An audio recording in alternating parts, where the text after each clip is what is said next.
Braxton Coin's story. I'm Braxton Coin, an ordinary guy from Aurora, Colorado, living what I thought was a decent life. I work as a construction supervisor, which means long days filled with dust, sweat, and heavy work boots. I've been married to Delaney for 10 years, and our house at 2847 Maple Street was where we built our dreams, or so I believed.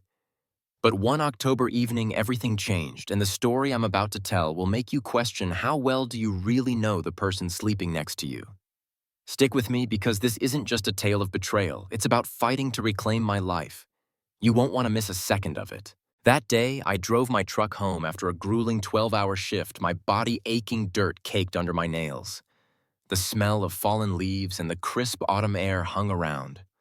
All I wanted was a shower, dinner, and rest.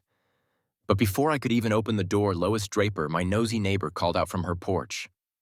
Lois is the kind of person who knows everything happening on Maple Street, whether you like it or not. She looked worried, clutching a cold coffee mug. "Braxton, I heard screams from your house all day," she said, her voice trembling. Screaming, crying like someone was being tortured. I thought Delaney was in trouble, but I called and no one answered. Screams from my house. I glanced at our dark home, only the kitchen light we always left on glowing faintly. Delaney's car wasn't there. No one had been home all day. "You sure, Lois?" I asked, trying to keep my voice steady. She nodded, pointing to her laundry room window right next to our house. "Positive. Started around 10 this morning, went on for hours. I almost called the cops, but it stopped by 3. I thanked her, but unease crept into my gut. 8 years in this house, and I'd never heard anything like that. Something was wrong. Inside, I called for Delaney, but silence answered. The faint scent of her favorite vanilla candle lingered, but there were no signs of her, no coffee mug in the sink, no shoes by the door. Everything looked normal, yet that off feeling clung to me. I checked the living room, the kitchen, then went upstairs. In our bedroom, the bed was made, but the blanket wasn't tucked as neatly as Delaney usually did. Her jewelry box on the dresser caught my eye. I opened it and my heart stopped. It was nearly empty. Her wedding ring sat alone, but the rest her grandmother's pearl, the gold earrings, the diamond bracelet I gave her for our 5th anniversary gone. I tried to tell myself she might have taken them for repairs, but deep down I knew something was up. Then I stepped into the spare bedroom, the one we'd once hoped would be a nursery, until Delaney decided kids would complicate things. The room was bare, but the bed looked slept in pillows, dented blanket pulled askew. I knelt to check under it, and there among some dust was a small black device. A digital recorder, the kind journalists use. Its red light was still on, and it felt warm. My hands shook as I picked it up. The screen showed it had recorded over 9 hours. I hit rewind, then play. Delaney's voice came through, but not the soft tone I knew. It was cold, calculating. "It's nice when he's not here. I can finally breathe," she said. A male voice replied, younger than mine, cocky. "What time's he back?" "Not before 6. He's at the Lakewood site today."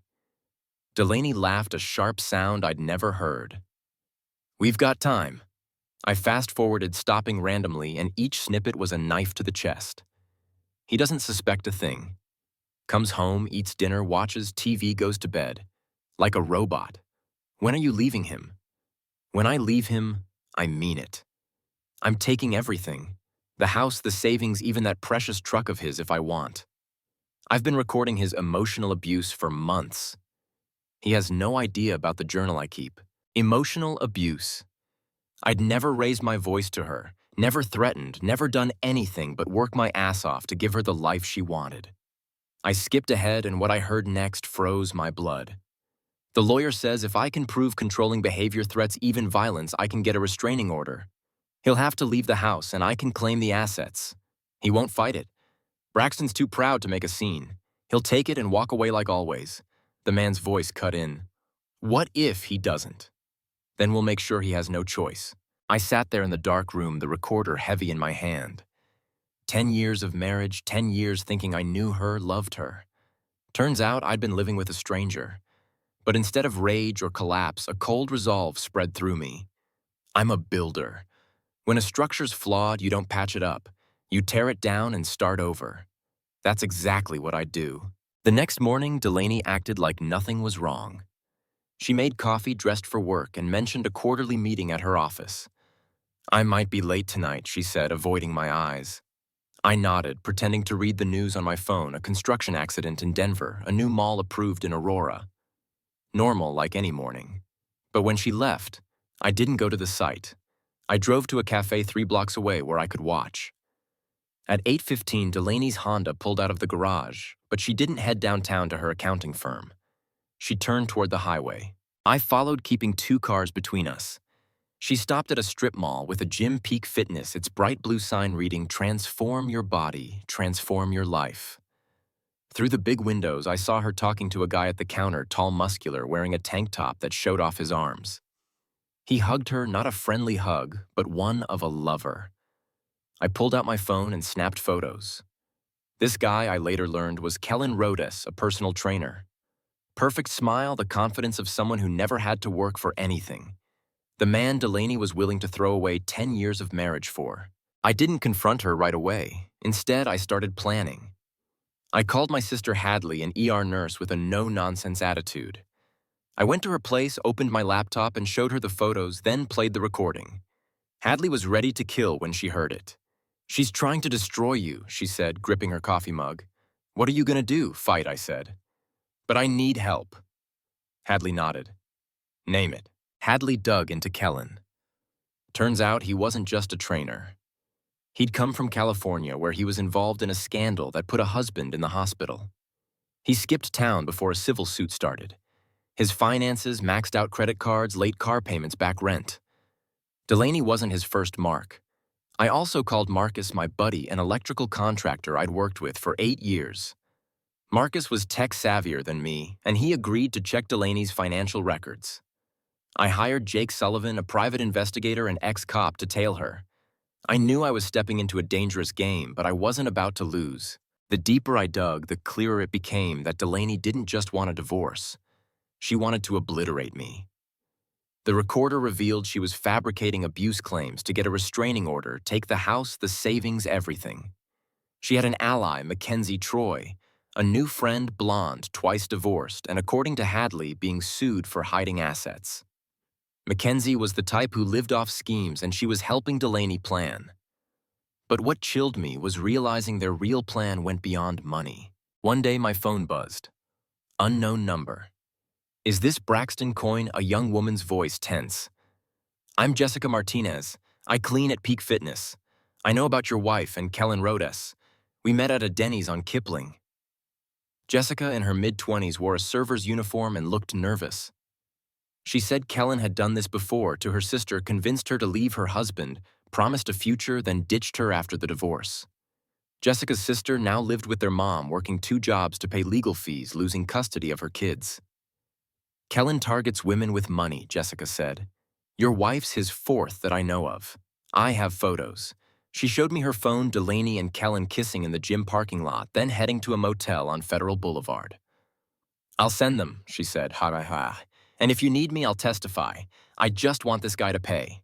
I thanked Jessica, but her final words shook me. "Be careful," she said. I heard Delaney ask Kellen to connect her with someone to handle a problem. It's not just divorce. Her warning echoed as I drove home.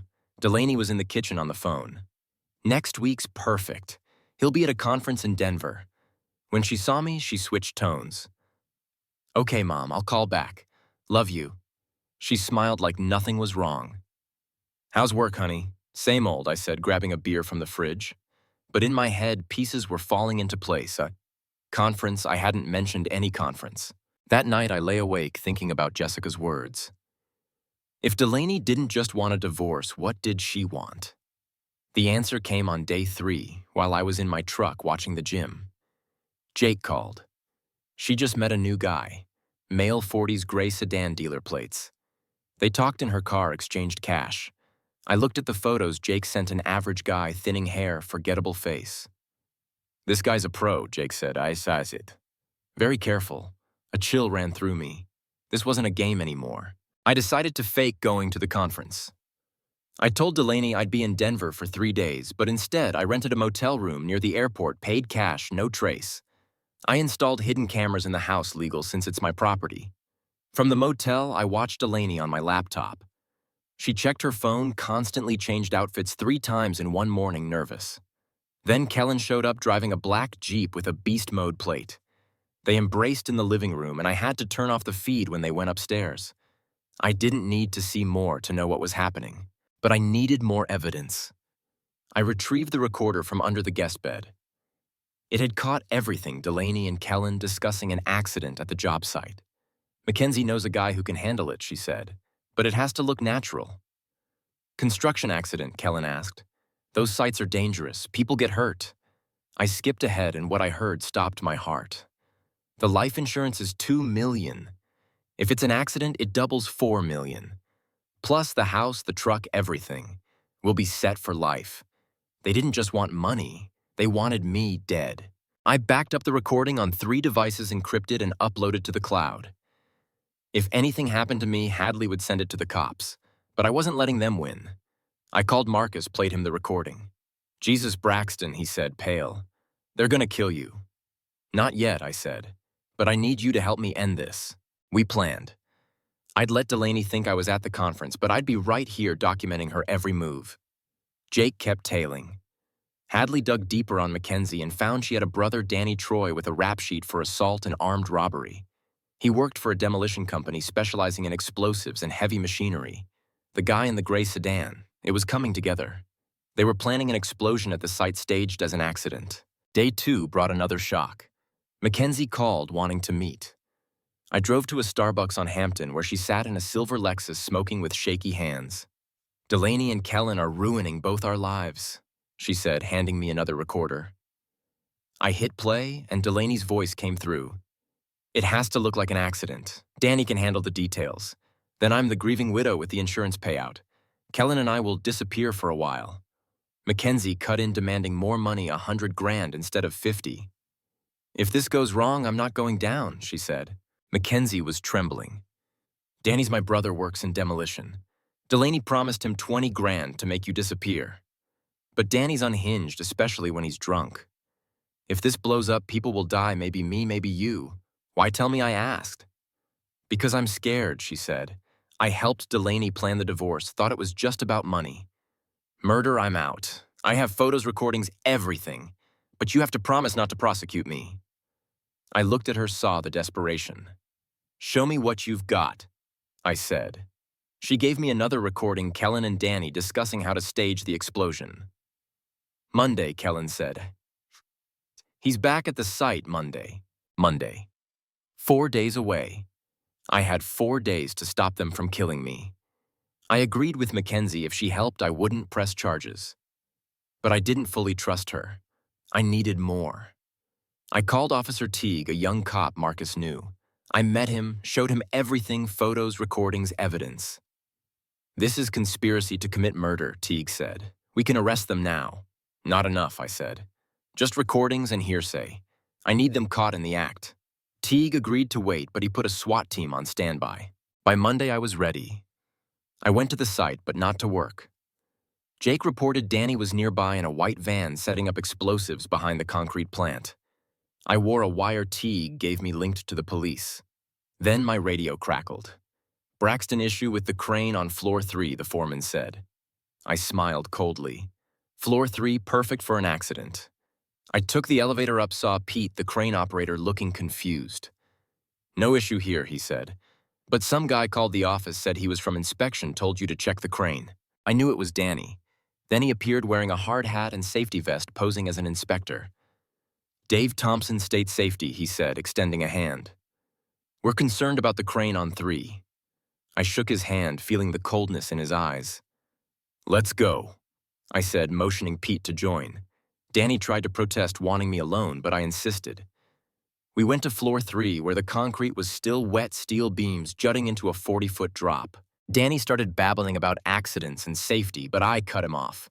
"We're not talking cranes, are we, Danny?" He froze at his real name. I pulled a few detonator caps from my pocket. "Looking for these, I removed them this morning. You should check your gear before you start."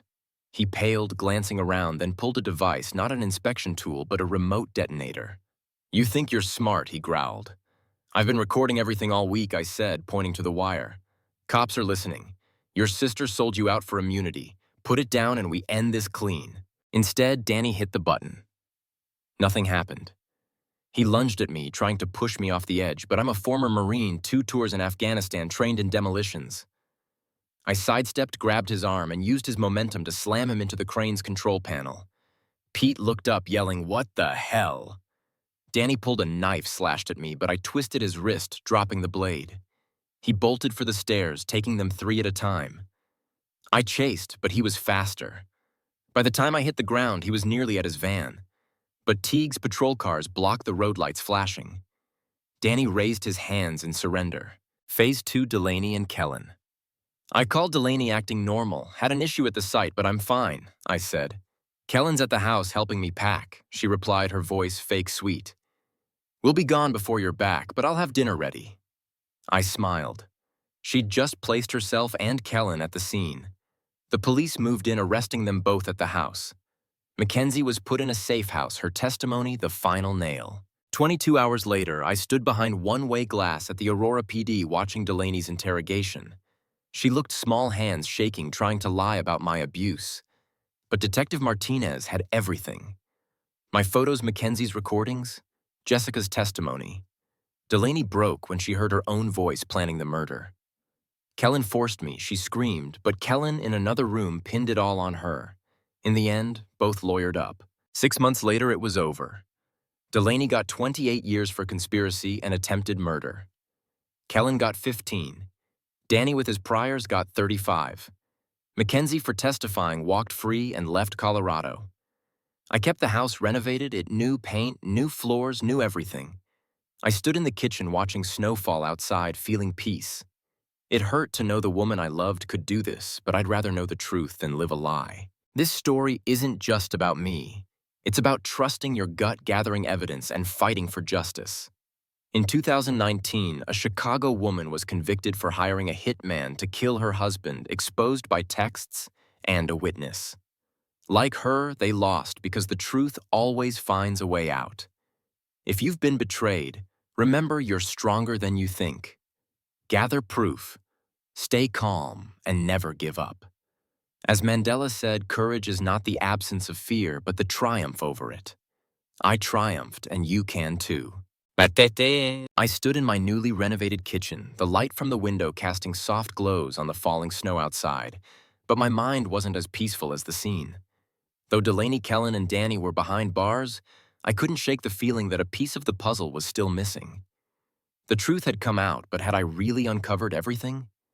The story I thought was over was just the surface of a deeper, darker web, and what I discovered next will keep you glued to the page. A week after the sentences were handed down, I found an unmarked envelope in my mailbox. Inside was a handwritten note scrawled in messy ink. They didn't act alone. Check the account at First Colorado Trust. Ask about Project Maple. No signature, no clues, just that. At first I thought it was a prank, but that old uneasy feeling crept back. I'd learned one thing: never ignore a sign, no matter how small. I grabbed the note, went inside, and opened my laptop. It was time to dig deeper. I started with First Colorado Trust, the bank Delaney and I used for our joint account. I logged in online, but nothing seemed off, just regular transactions, utilities, groceries, a few small transfers I knew about. But the note mentioned Project Maple, and that name didn't show up anywhere. I called the bank asking for a detailed transaction history. The teller, a woman named Carla, hesitated. "Mr. Gain, I need to verify some security details first," she said, her voice shaky. After answering her questions, she lowered her voice. "There's a sub-account opened under Mrs. Delaney Coin's name, but it's not directly linked to your joint account. I'm not sure you have access." "A sub-account?" I asked, my pulse racing. "Opened when about 18 months ago," Carla replied. "It's labeled Project Maple in our internal system. I'll need manager approval to share more." I thanked her and hung up, my mind spinning. 18 months ago, Delaney started going to the gym with Kellen. She said it was to stay fit, but now I knew it was the start of her betrayal. But what was Project Maple, and why did it need a separate account? I called Jake Sullivan immediately. "Jake, I need you to check something," I said, explaining the note and the mystery account. "Find out who Delaney was sending money to and what Project Maple is." Jake agreed, but warned, "If this is what I think, Braxton, you might be poking a hornet's nest. Hidden accounts like this usually tie to people who don't like being dug into. Do it, I said. I need to know. While waiting for Jake, I called Hadley. She was at the hospital, fresh off a 12-hour shift, but when I told her about the note, she snapped awake. Braxton, you don't think Delaney and Kellen came up with this themselves, do you? She asked. What do you mean? I mean, this plan to kill you was 2 elaborate cameras, explosive, staged accidents. Delaney's smart, but not that smart. And Kellen, he's just a meathead. Someone else was pulling the strings. Hadley's words sent a chill through me. I thought I had it all figured out, but if someone bigger was behind Delaney, I was still in danger. 2 days later, Jake called back. You won't believe this, he said. The Project Maple account sent regular payments to a shell company called Horizon Consulting. Over $200,000 in 18 months. The company has no real office, no employees, just a P.O. box in Denver. Where's the money going, I asked. Mostly to offshore accounts, Cayman Islands, Switzerland. But one payment, $50,000, went to a guy named Victor Grange right here in Aurora. Who's Victor Grange? A guy with a shady past. Worked for a private security firm, got fired for inappropriate conduct. Now he runs a consulting group that handles things no one talks about. A chill ran down my spine. Victor Grange. His name hadn't come up in Delaney's case, but I remembered Danny Troy mentioning a friend of Mackenzie's who could handle things like the explosion. I told Jake to keep digging, and I decided to investigate myself.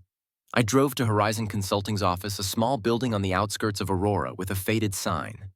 I posed as a potential client, but the receptionist, a middle-aged woman with cold eyes, said Mr. Grange doesn't take walk-ins. I left a fake number and walked out, but as I got to my truck, I noticed a black SUV tailing me. I took a few loops around Aurora, and it stayed there, keeping distance. Finally, I pulled into a crowded gas station, and the SUV vanished. But I knew I'd hit something dangerous. That night, I got a text from an unknown number, "Stop digging coin. You don't want to know." I saved it and forwarded it to Jake. "They know you're looking," Jake said when we met at a dive bar in downtown Aurora. Victor Grange doesn't work alone. He's got ties to powerful people in Denver, lawyers, businessmen, even a few local politicians. "What are you saying?" I asked. "I'm saying Project Maple might not just be about you. Delaney and Kellen could be pawns in a bigger game, a network that offers solutions for people who want someone gone without a trace." Jake's words hit me like a freight train. I'd thought my story was about personal betrayal, but if Delaney was hired or manipulated by a larger organization, I remembered a 2020 case in California where a crime ring staged accidents for insurance scams. These people operated in the shadows, using people like Delaney as tools.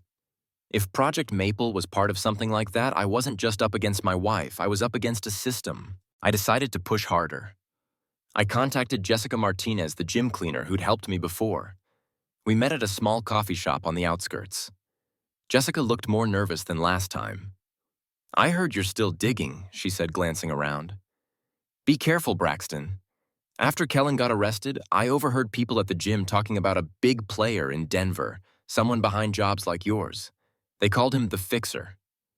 "Victor Grange?" I asked. Jessica nodded. "I don't have proof, but I heard he's helped rich people fix marriage problems. Not just divorce making people disappear." I thanked Jessica and promised to protect her if anything happened. But as I left the coffee shop, I realized I was being followed again, same black SUV. This time I didn't run. I drove to a crowded mall parking lot, got out and faced them. The SUV's window rolled down, revealing a man in his 50s, salt and pepper hair, wearing sunglasses. "You're smarter than I thought, Coin," he said. "But you're playing a dangerous game. Walk away and everyone stays safe." "Grange?" I asked. He smirked, didn't answer, and drove off. This twist made me realize I couldn't do this alone anymore. I called Officer Teague, told him everything, the note, the account, Grange, the SUV. Teague agreed to reopen the investigation, but warned, "If Grange has connections like Jake says, we need hard evidence. Without it, he'll walk." I agreed, but I knew I had to move fast. I went home, checked the hidden cameras, and found something that froze my blood.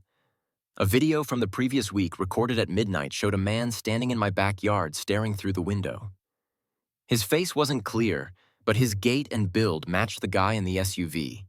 Grange had been watching me before I even got the note. I sent the video to Teague, and he stationed patrols around my house. But I knew Grange wouldn't be caught easily. I asked Hadley to contact an old friend of hers, Sarah Nguyen, an investigative reporter for the Denver Post.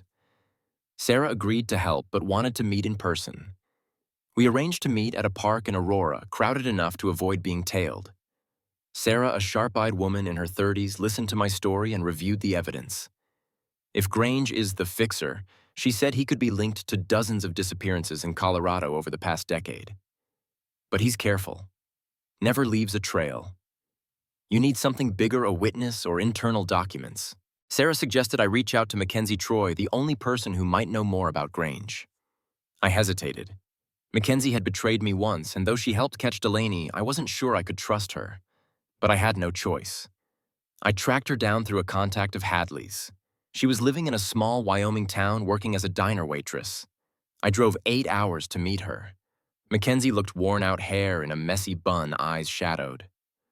"I know what you want," she said as I sat down. "Grange. But I'm telling you, Braxton, I don't know much. Delaney only said he was someone who could handle things if the plan went south. I never met him." "But you know Project Maple," I said. Mackenzie paled. "Who told you?" "Doesn't matter. Talk or I'll drag you back to Aurora to face the cops." She sighed, glancing around like she feared being overheard. "Project Maple wasn't just about you," she said. "It's a list. People who need to disappear. Grange runs it, but he works for others people with money power. Delaney was introduced to him through a friend of Kellen's, a lawyer in Denver. They paid her to start $50,000 before she even planned with Kellen. Mackenzie's confession was a bombshell. Delaney didn't just betray me for Kellen or insurance money. She was part of a criminal network paid to eliminate me. "Why didn't you say this in court?" I asked. "Because I was scared," Mackenzie said. "Grange doesn't play. If I talked, I'd be dead." I recorded the entire conversation, knowing it might not be enough to convict Grange. But I had an idea. I asked Sarah to leak a small article in the Denver Post, not naming Grange but hinting that police were investigating a crime network tied to staged accidents. I wanted to see how Grange would react. Sure enough, the article lit a fire. 2 days later, Jake called his voice urgent. "Grange is moving. He just bought a one-way ticket to Mexico tonight's flight. If he bolts, you lose your shot." I called Teague, sent him everything, the video Mackenzie's recording the account info. Teague coordinated with the FBI and they nabbed Grange at Denver International Airport. But when they searched his luggage, they found something that floored me, a handwritten encrypted list of names and addresses. My name was on it along with 7 others, all labeled Maple. One was a businessman who vanished in 2023, ruled a car accident. Grange was locked up, but he refused to talk. Still, the list was enough for the FBI to launch a major investigation. Over the next few months, they uncovered that Horizon Consulting was a front for a criminal organization offering services to elites who wanted problems solved without a trace. Delaney, it turned out, was a small cog. She was hired by a lawyer named Richard Hargrove, a contact of Kellen's who represented wealthy Denver clients. Hargrove was arrested 3 months later, and the case became headline news across Colorado. But the story didn't stop there. One night, as I sat in my living room reading, the doorbell rang. I opened it to find Lois Draper, my neighbor, holding a tin of cookies, smiling. "Braxton, I just wanted to say, I'm proud of you," she said. "You did the right thing, hard as it was." I invited her in and we talked for hours. Lois admitted she'd suspected Delaney for a while, but didn't want to meddle. "She always seemed too perfect," she said. "But I heard strange calls from your house, even before the screams." I think she was talking to someone about money, but I wasn't sure. Lois's words reminded me that the truth is often right in front of you if you just listen. I thanked her, and as she left, I looked out at Maple Street, now quieter than ever. But I knew even with Grange and Hargrove locked up, there were others out there lurking in the shadows waiting for their chance. I wasn't afraid anymore. I'd faced my wife, a criminal network, and I was still standing. I'd learned that justice isn't just catching the bad guys, it's rebuilding your life stronger, truer. Now I live one day at a time, but always vigilant. I started dating again slowly with a woman I met through Hadley Clare, an elementary school teacher who makes me laugh in ways I haven't in years. I still work construction, still drive my old truck, but I'm not the same Braxton. I'm a man who knows the value of truth, and I'll never let anyone take that from me again. This story, I hope, makes you think. If something feels off in your marriage, your job, your life, don't ignore it. Dig, find the truth, and fight for it. Like I did, and like you can too. Keep watching because whatever lies ahead, I won't stop. Bow. I stood in my newly painted living room, the fireplace casting dancing shadows on the walls, but my mind wasn't fully at rest. Claire, the woman I was getting to know, brought a new light, but the past lingered like a long shadow, always threatening to pull me back. Though Victor Grange and Richard Hargrove were arrested and Project Maple exposed, I couldn't shake the feeling that something bigger, more dangerous was still out there. My story, it turned out, wasn't over, and what happened next will keep you on the edge of your seat, questioning whether justice truly exists. One Sunday morning in 2026, I was having breakfast with Claire at a cozy diner in Fort Collins where they served fluffy pancakes and strong American coffee. Claire, with her warm smile and bright eyes, was telling me about a student in her class, a boy who loved drawing skyscrapers. I smiled, feeling peace for the first time in months. But then my phone buzzed a text from Sarah Nguyen, the Denver Post reporter. "Braxton, meet me ASAP. I have something you need to see. City Park, 2 p.m. No explanation. I apologized to Claire, said it was urgent, and drove to the park, my heart pounding. Sarah was waiting by the fountain, clutching a stack of papers, eyes darting like she feared being watched. "I got this from an FBI source," she said, handing me a thin but heavy folder. Grange wasn't the mastermind. He was a middleman. The real power behind Project Maple is Eleanor Caldwell, a Denver businesswoman. She owns real estate malls, luxury condos, and has ties to Colorado's elite. I flipped through the folder, seeing a photo of a woman in her 50s, platinum hair, tailored suit, cold smile. "What's she got to do with me?" I asked. Sarah lowered her voice.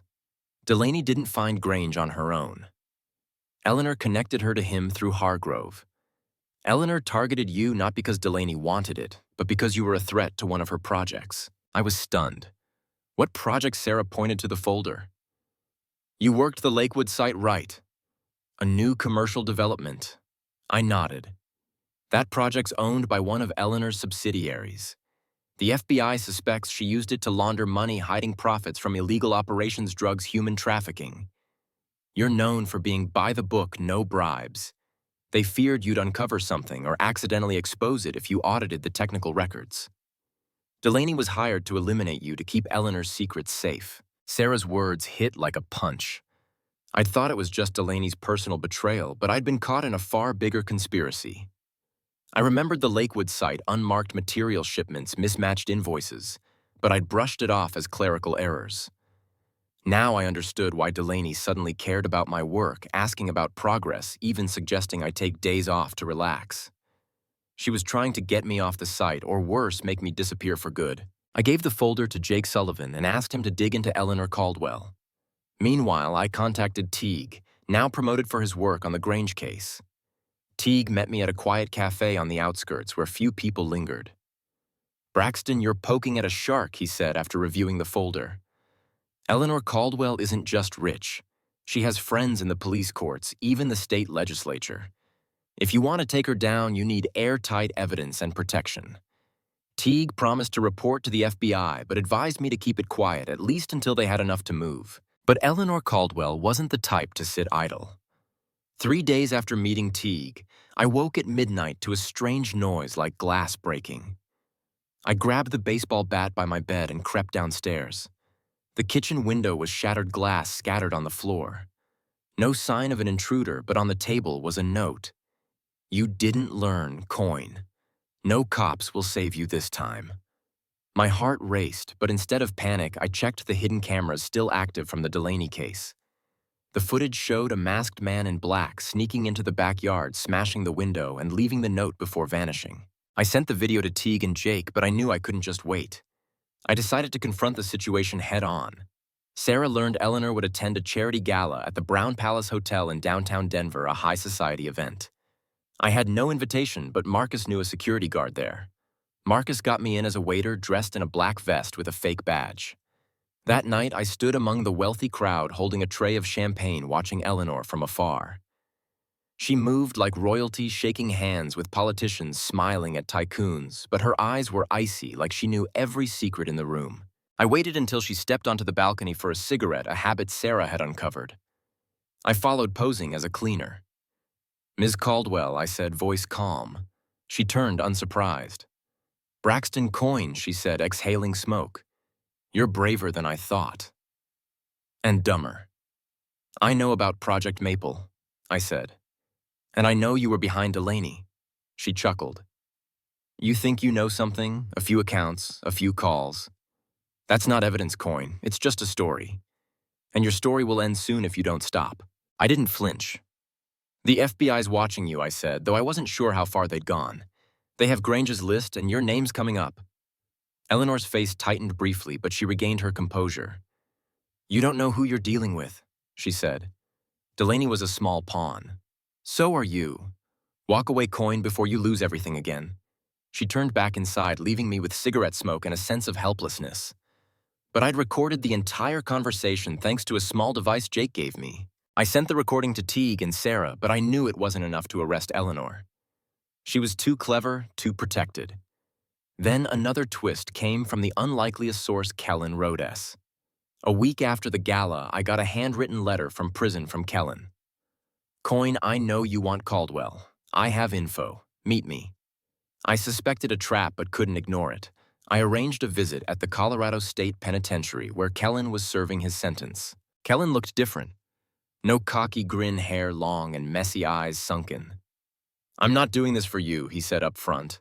I'm doing it to cut my sentence. Caldwell promised to protect me, but she ditched me when she got busted. I have what you need, a USB drive with emails between Hargrove and Caldwell discussing you and others on Project Maple. It's at the gym hidden in my locker. I didn't fully trust him, but his eyes' desperation made me think he wasn't lying. I called Jake and we went to Peak Fitness at midnight with a former employee of Marcus's letting us in. Kellen's locker was still locked, but Jake cracked it in seconds. Inside, under the lining, was a small USB drive. We took it back, plugged it into a secure laptop Marcus set up. The emails were real hundreds of exchanges between Hargrove and Caldwell discussing handling me and others on the Maple list. One email chilled me, Coin's too stubborn. If the accident fails, use Plan B disappearance. Plan B. I thought of the businessman who vanished in 2023 and wondered if I'd nearly been next. I turned the USB over to Teague, and this time the FBI moved. They raided Eleanor Caldwell's Denver office and arrested her at her mansion in Cherry Hills Village. The news exploded across Colorado, billionaire businesswoman arrested for murder conspiracy and money laundering. Sarah wrote a long expose in the Denver Post detailing Project Maple and Eleanor's crime network. She mentioned me, but used a pseudonym to protect my identity. The case became the biggest scandal in the state in a decade. But just when I thought it was over, another shock hit. One evening, I got a call from Hadley, her voice panicked. Braxton Clare was attacked. My heart stopped. Claire, the woman bringing light back to my life, was ambushed by two masked men as she left her school. They didn't rob her, just beat her and left a message. Tell Coin this is his last warning. Claire was bruised, but not critical, yet she was terrified, and I felt guilt for dragging her into this danger. I rushed to the hospital, held Claire, and promised to protect her. But I knew this wasn't Eleanor's doing. She was in custody. Teague investigated and found the attackers were linked to a former associate of Grange still loyal to the network. The FBI expanded their probe, and over weeks they arrested 3 more people tied to Project Maple. But I realized a bitter truth. No matter how many I took down, there'd always be others in the shadows. I decided to leave Aurora. Not out of fear, but to protect those I loved, Claire Hadley, her family. I sold the Maple Street house, though it was renovated and held so many memories. With money from a civil suit against Delaney and Eleanor, I could start over. Claire and I moved to Fort Collins, a quiet town in northern Colorado, where I opened a small construction consulting firm. Claire kept teaching, and we began building a new life step by step. But I never stopped watching my back. I stayed in touch with Sarah and Teague, tracking the Project Maple case. In 2026, Eleanor Caldwell was sentenced to life for a slew of charges from murder to money laundering. Hargrove got 25 years. Kellen, for testifying, had his sentence cut to 10 years. But I knew Eleanor's network hadn't fully collapsed. Some of her associates were still out there, and I vowed to keep digging if they ever came for me or mine. This story, I hope, isn't just about me. It's a reminder that the truth is worth fighting for no matter the cost. In 2022, a New York man survived an assassination attempt by trusting his instincts and preparing. So did I, and so can you. If something feels wrong in your family work or anywhere, don't ignore it. Trust your gut. Find allies and fight. Like I did and like I'll keep doing, because justice isn't just a destination, it's a journey. I'm still here writing the next chapter of my life, and I know you're writing yours. Keep watching, because whatever lies ahead, I'm ready, and I hope you are too. Life in Fort Collins seemed to offer the peace I'd longed for. Claire and I started a new journey, simple but meaningful. Our rented house sat on a tree-lined street where neighbors waved every morning and kids played on the sidewalks. My construction consulting firm was taking off with a few small contracts from local builders. Claire, with her radiant smile, brought home stories about her students, and I began to feel I was truly rebuilding not just a home, but a life. But deep down, I knew the past never lets go that easily. And as I feared, the shadow of Project Maple rose again, pulling me into a new, darker spiral with secrets that will keep you hooked. One summer afternoon in 2026, while I was reviewing blueprints for a new housing project, my phone buzzed. It was Sarah Nguyen, her voice urgent, almost a whisper. Braxton, I got a package from an anonymous source. It's about Eleanor Caldwell and you. Meet me at Bean Cycle Cafe, 6 p.m. I tried to ask more, but she hung up, leaving me with that familiar unease.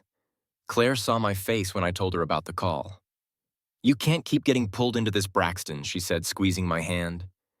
I know, but I also know you can't walk away. I kissed her forehead, promised to be careful, but we both knew I couldn't turn my back on the truth.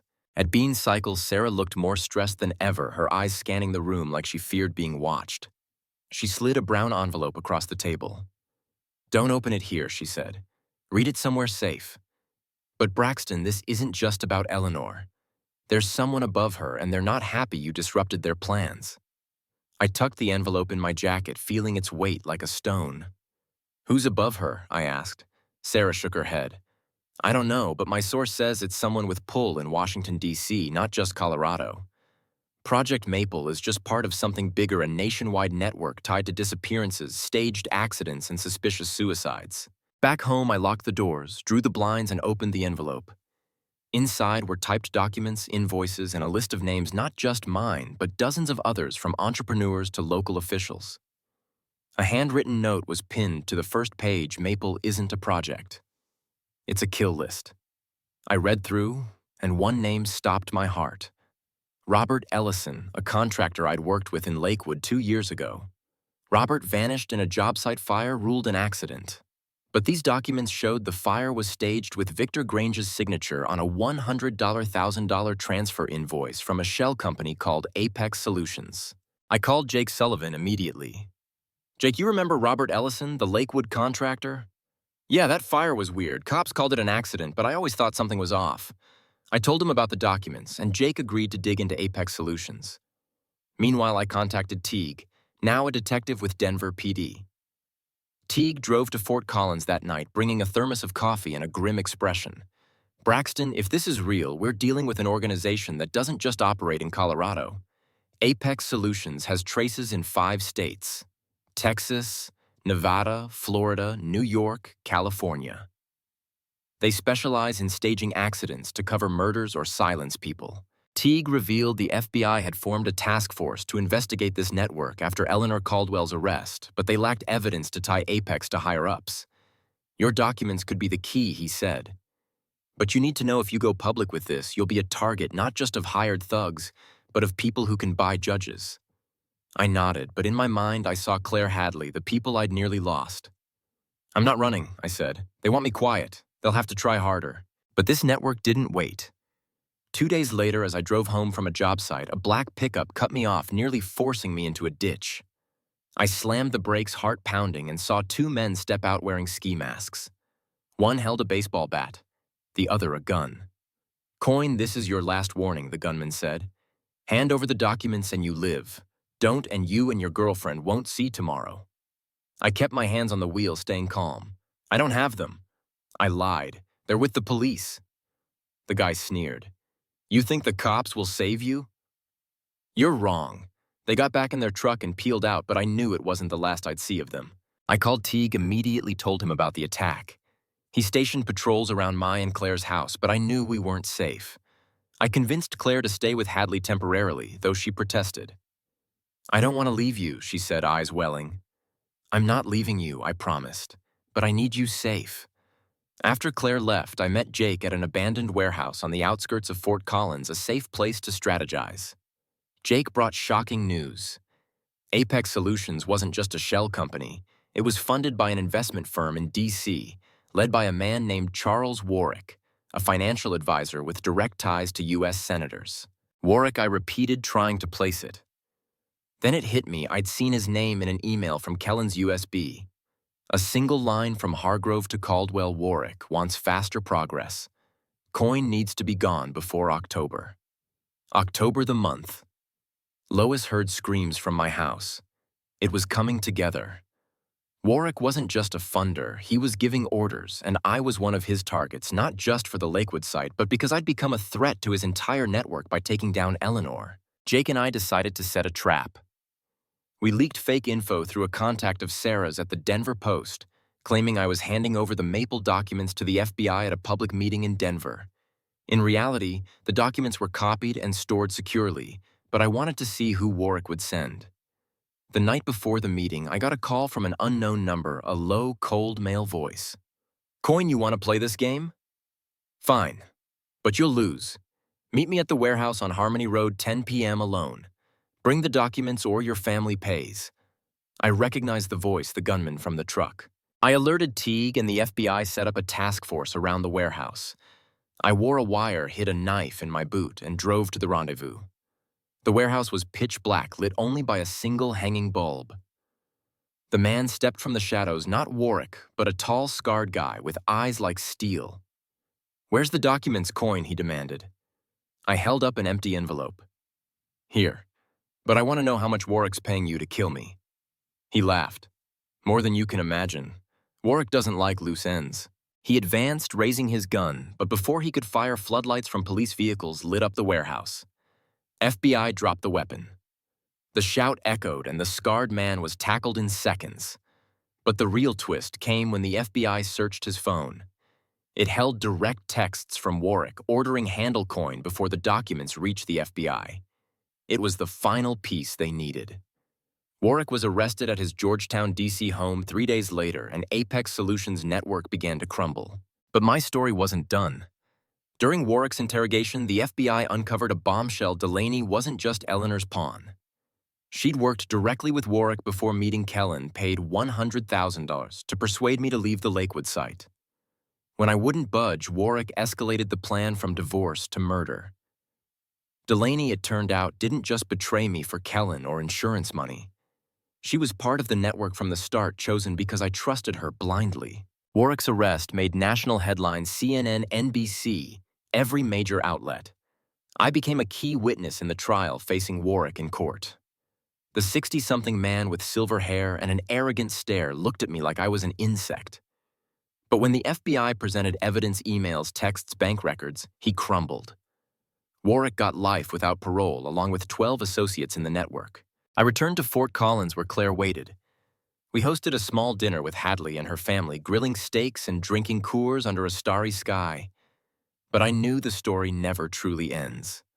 One night, as I cleaned up after dinner, the doorbell rang. I opened it to find Jessica Martinez, the gym cleaner. "Braxton, I just wanted to thank you," she said, eyes shining. "Because of you, my sister got custody of her kids back. Kellen destroyed our family, but you helped us rebuild." I smiled, invited her in, and we talked about new beginnings.